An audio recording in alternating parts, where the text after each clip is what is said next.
Les peurs archaïques sont des peurs de survie, héritées de notre évolution.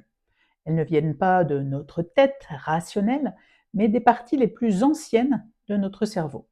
Elles se déclenchent automatiquement, sans réflexion consciente, dès que notre organisme perçoit une menace.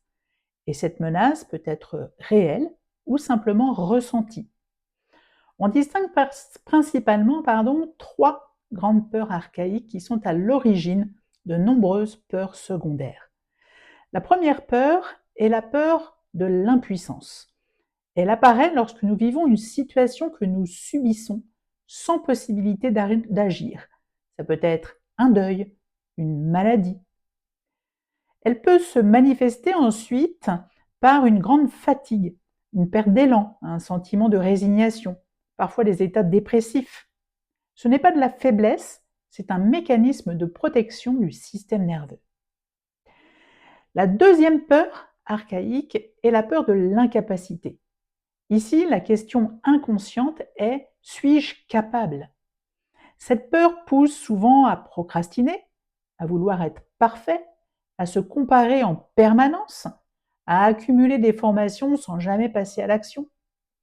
Le système nerveux reste en alerte comme s'il fallait toujours prouver quelque chose pour être en sécurité. La troisième peur est la peur de l'isolement. C'est une peur très ancienne, profondément liée à notre nature d'êtres humains sociaux. Être rejeté du groupe autrefois signifiait ne pas survivre.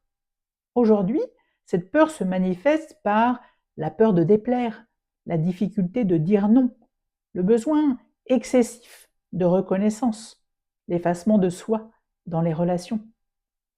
Ces peurs activent différents états du système nerveux autonome.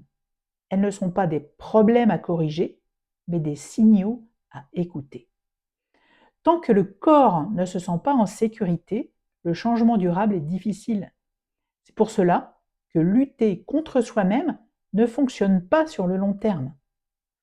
Dans mes accompagnements, je constate chaque jour que ces peurs s'expriment à travers le corps, les troubles digestifs, de la fatigue chronique, la difficulté à perdre du poids, les troubles du sommeil, les troubles parfois du comportement alimentaire.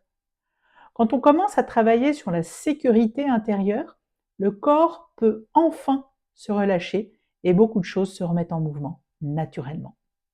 Si vous vous êtes reconnu dans l'une de ces peurs, je peux vous rassurer, il n'y a rien à combattre, il y a quelque chose à comprendre et à sécuriser.